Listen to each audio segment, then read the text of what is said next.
En Venezuela, hablar de retardo procesal es un caso de Estado que puso en movimiento a más de 50.000 reclusos que el pasado 9 de junio y durante 5 días consecutivos se unieron al paro nacional de huelga de hambre de los diferentes recintos carcelarios. En opinión del destacado penalista Miguel Alfredo Bermúdez, existen dos tipos de retardos: el retardo procesal como tal y el retardo procesal de los beneficios. A su vez, este destacado penalista propone un sistema de penitenciario humanizado que permita la reinserción de los privados de libertad al sistema productivo. Veamos. Gracias por esta entrevista que me estás haciendo para disertar de un tema de mucha importancia en los actuales momentos. Hablar de retardo procesal es hablar de un problema que se ha constituido un caso de Estado, para no decir problema. Es un caso de Estado porque ha puesto en movimiento, como tú lo has dicho, a 50 recintos carcelarios donde hay un gran número de venezolanos privados de libertad. Las causas, lógicamente, son porque han infringido la ley, cada uno en sus casos particulares, pero el retardo se genera porque hay dos tipos. El retardo procesal, por cuanto quizás muchos de ellos todavía no tienen acceso a la audiencia preliminar en el tiempo establecido por la ley, otros no han tenido un juicio oral y público expedito, tal como lo establece la ley, en el tiempo también establecido. Doctor, pero es que en varias oportunidades, cuando hemos ido a cubrir informaciones pertinentes a la comandancia de la policía, al 6CPC, siempre escuchamos a los familiares que dicen: mi familiar tiene 2 años, tiene 3 años, tiene 9 meses esperando la condena, esperando el proceso, y nunca se da porque o pasa una cosa o pasa la otra. ¿Eso es así? Sí, ¿Por qué retrasan eso? Los retardos son situaciones o incidencias que se presentan a lo largo de los casos del proceso y lamentablemente no hay una respuesta oportuna. El otro caso de retardo es el retardo penitenciario, que es el meollo de este problema, es el sustrato por lo cual se generó esta situación.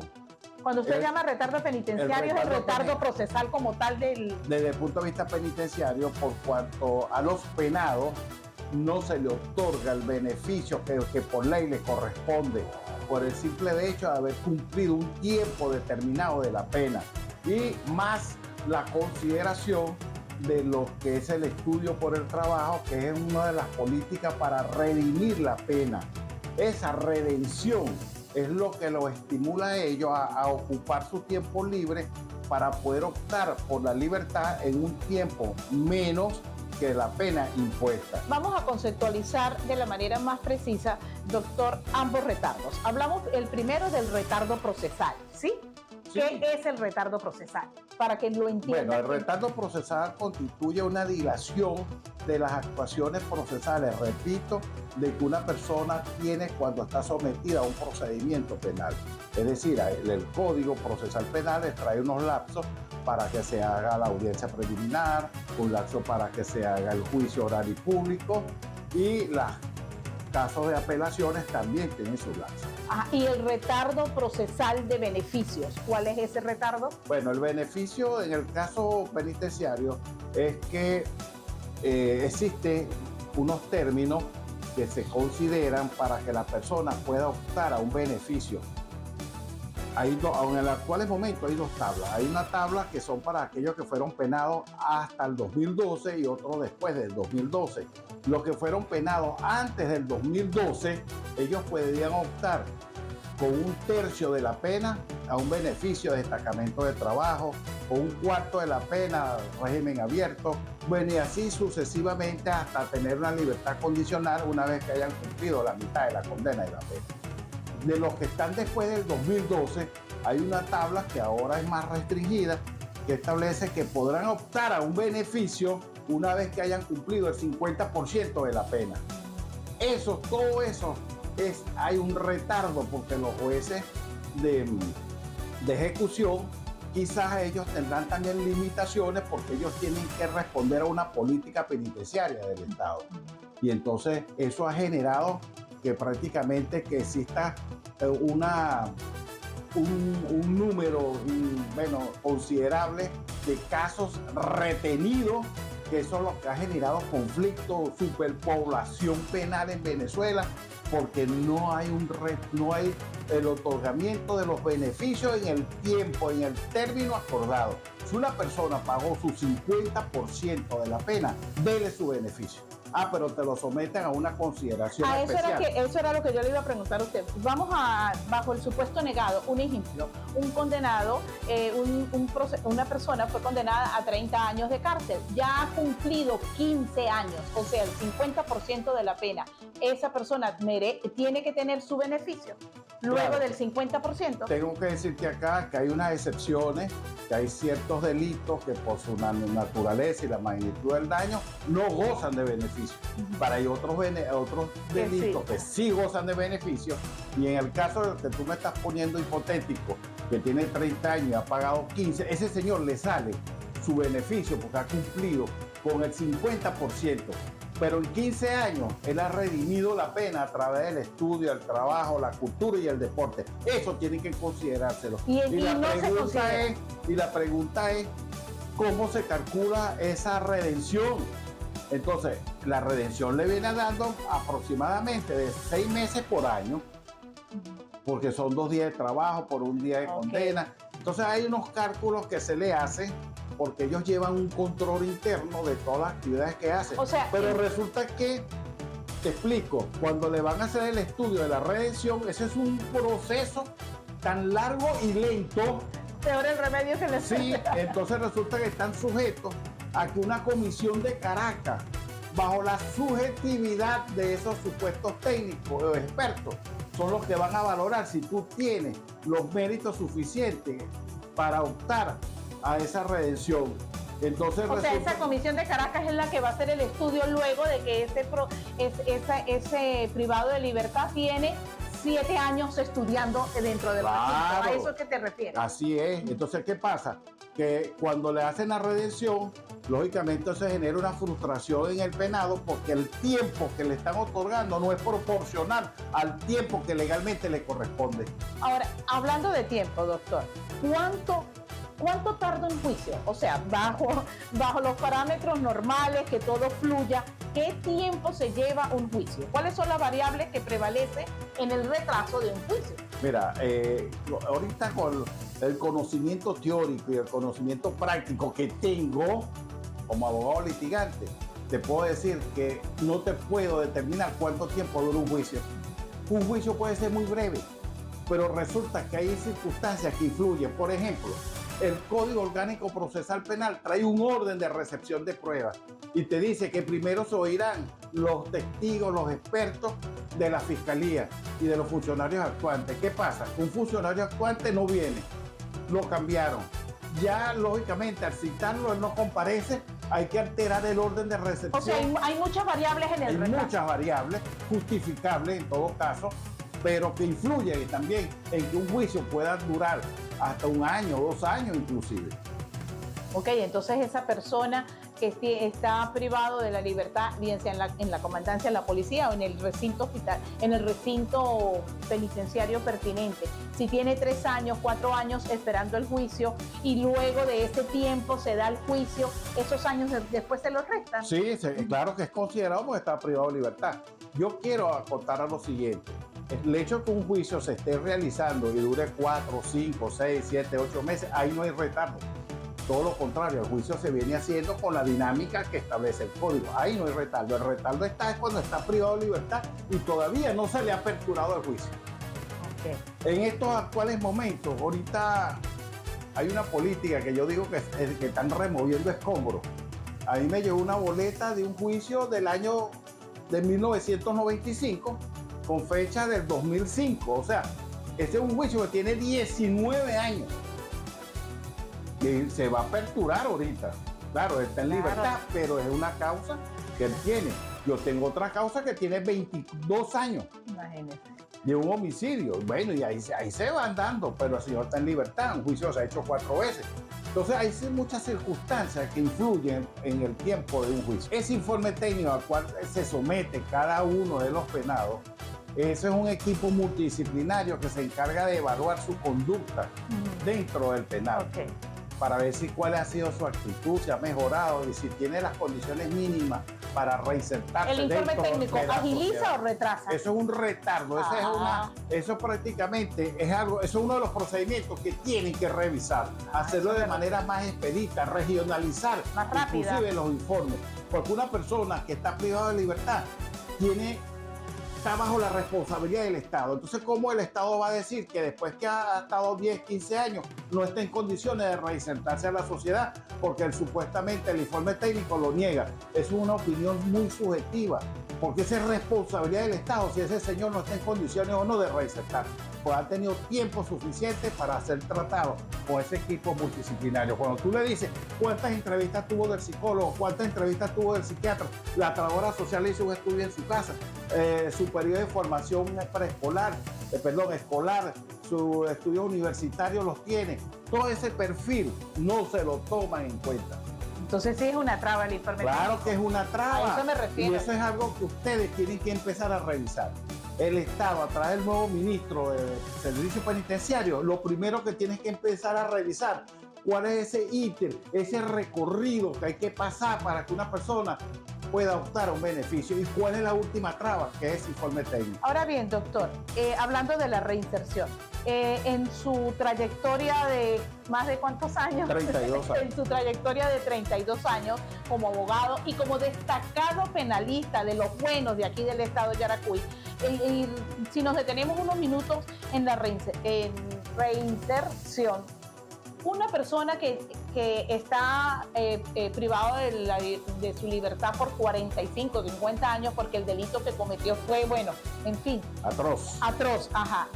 Y estudiando, haciendo cultura, haciendo teatro, haciendo baile dentro del recinto.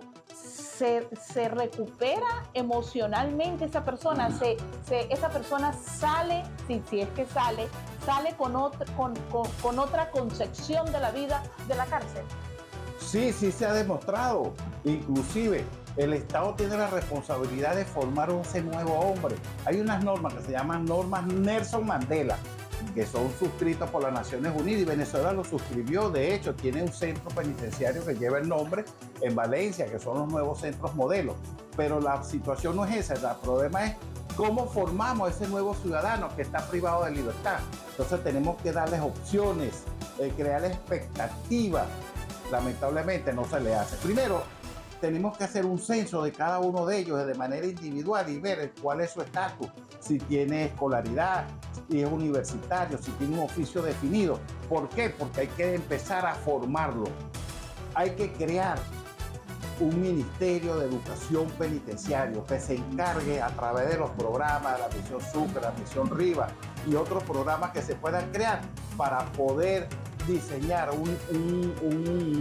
unas profesiones o un currículo o una cátedra curricular para poderlo formar, porque el personal lo está.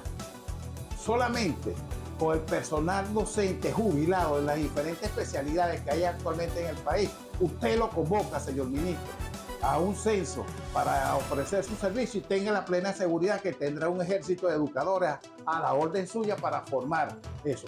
Hay que crear un plan piloto. El internado La Cuarta, vamos a acomodarlo, vamos a refraccionarlo, vamos a crear un núcleo universitario penitenciario, vamos a seleccionar y vamos a demostrar que así se puede. El problema acá es, ciudadano ministro, si oye esta entrevista, es disposición.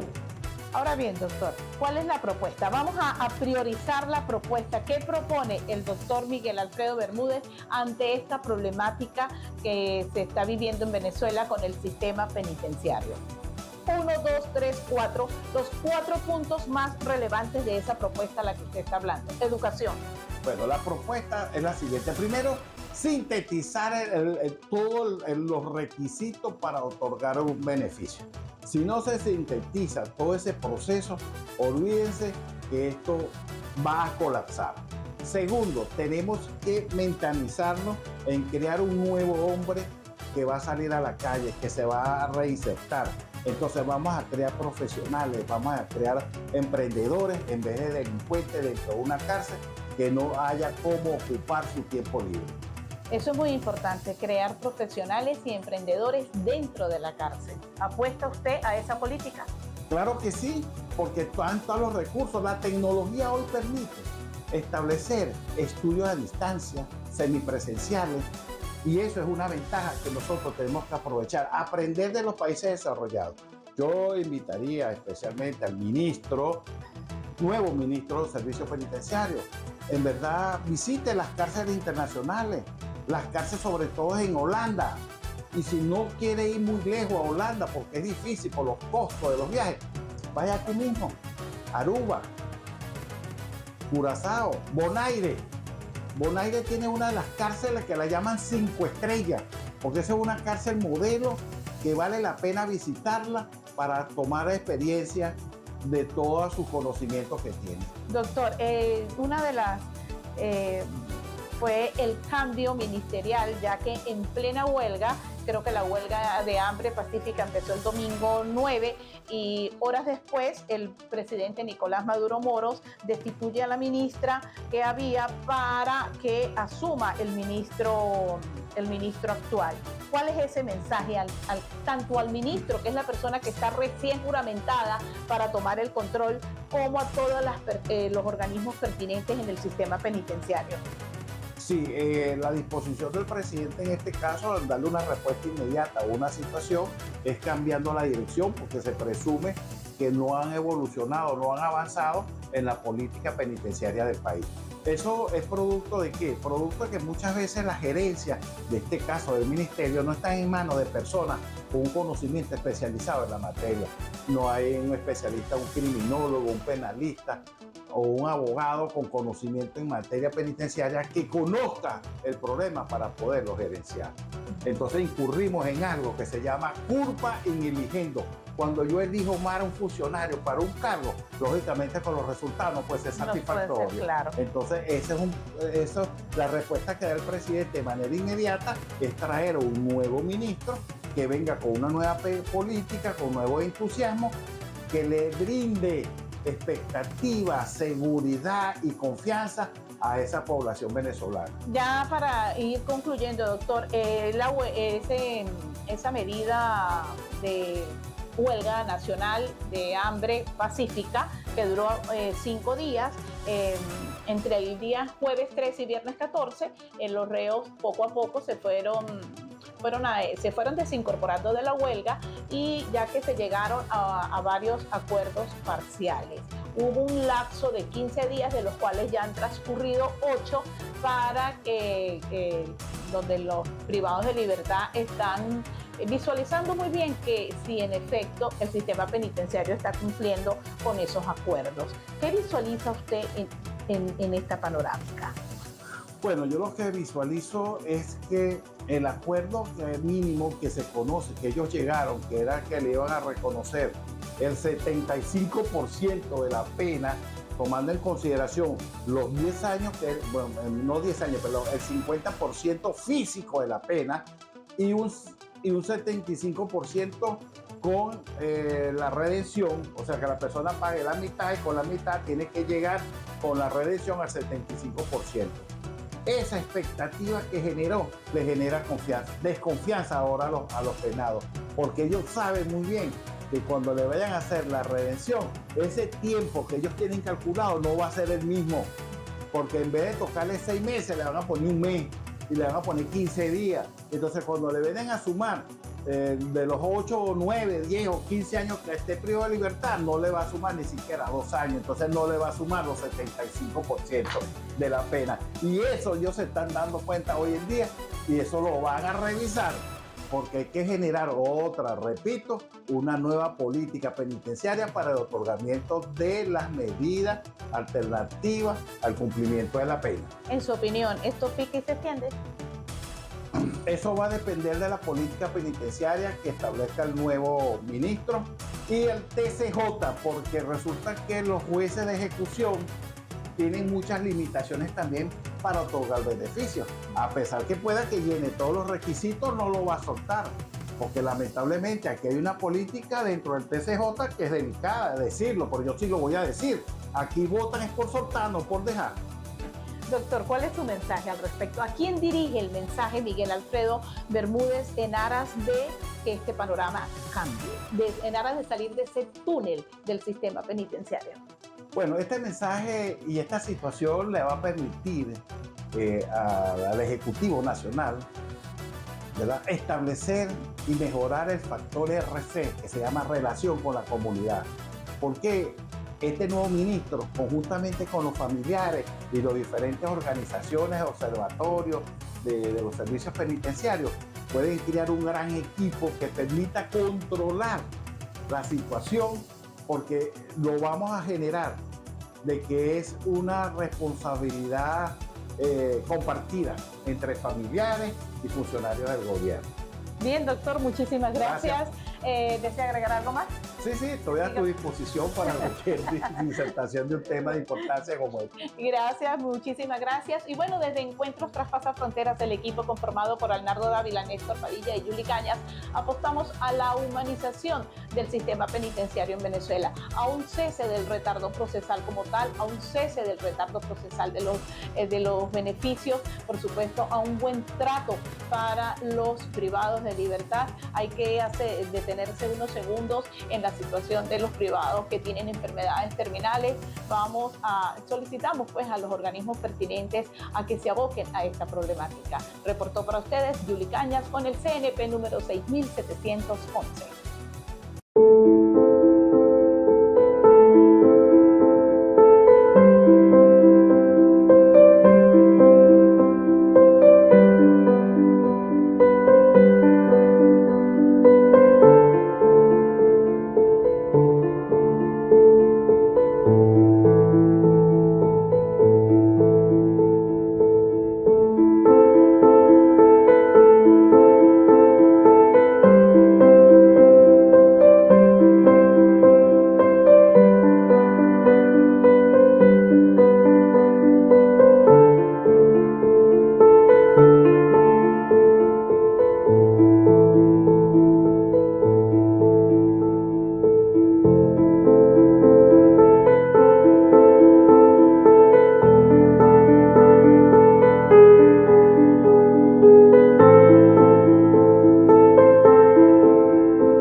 Traspasa Fronteras es patrocinado por Funeraria La Maracay, Inversora Duraniza, Funeraria y Previsiones Figueroa.